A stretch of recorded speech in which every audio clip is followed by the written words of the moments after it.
Cette vidéo présente l'implémentation de la toute dernière version du serveur d'application que je développe actuellement. Rappel des épisodes précédents. Lors de la vidéo précédente, j'ai présenté la toute première préversion 0.0.1.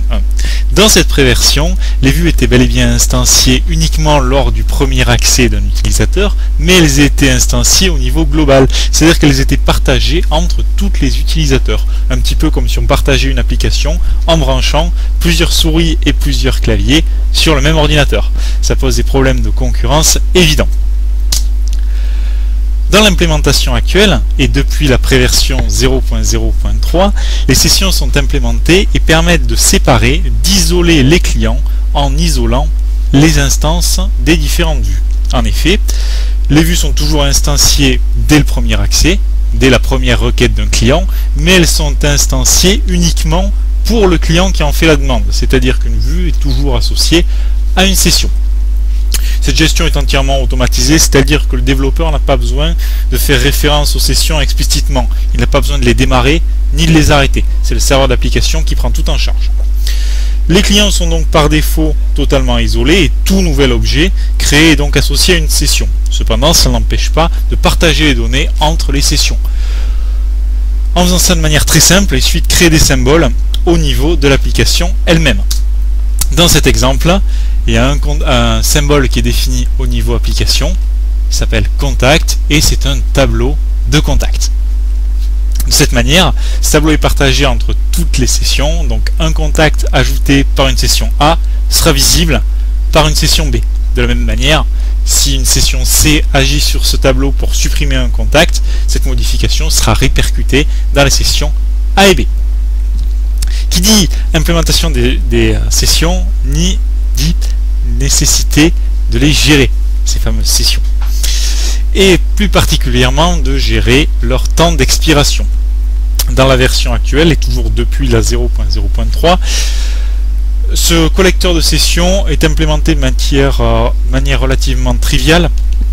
C'est un thread séparé par application qui va se réveiller à intervalles réguliers et qui va scruter toutes les sessions afin de détecter celles qui sont expirées et nettoyer et libérer toute la mémoire et toutes les ressources occupées par ces sessions inactives.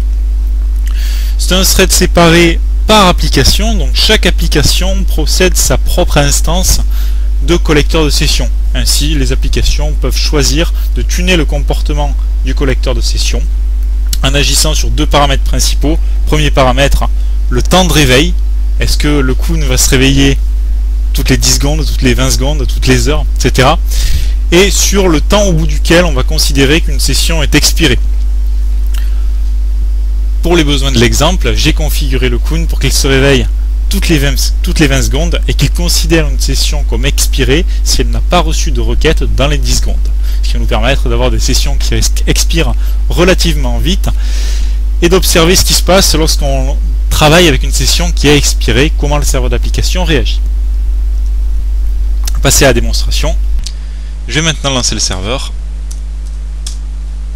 et ouvrir une nouvelle session avec un navigateur qui supporte à la fois JavaScript et les cookies. Toujours sur localhost. La page s'affiche et je vais lancer des requêtes en provoquant des événements en passant ma souris sur ce bouton. Je vais maintenant laisser cette fenêtre tranquille et en ouvrir une autre dans un navigateur qui a été configuré pour ne supporter ni JavaScript ni les cookies. J'ai toujours ma page de redirection que je dois valider manuellement afin de remonter vers le serveur les paramètres qui indiquent que je ne supporte ni JavaScript ni les cookies. Même fenêtre.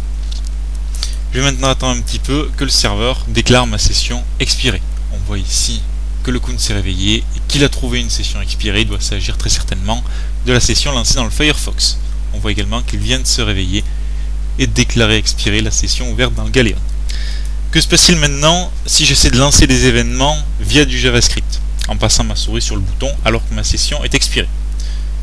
Au lieu de traiter mon événement de manière conventionnelle, le serveur me répond que l'événement que j'ai envoyé correspond à une session qui a expiré et donc il ne peut pas y répondre et me demande de rafraîchir ma page afin d'ouvrir une nouvelle session.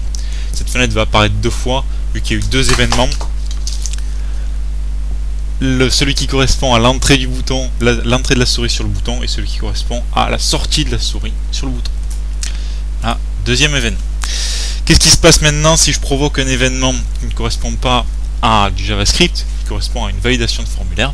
Si je clique sur ce bouton-là, par exemple, qui est censé m'amener sur une autre page, mais immédiatement ma session est réinitialisée, on m'ouvre une seconde session.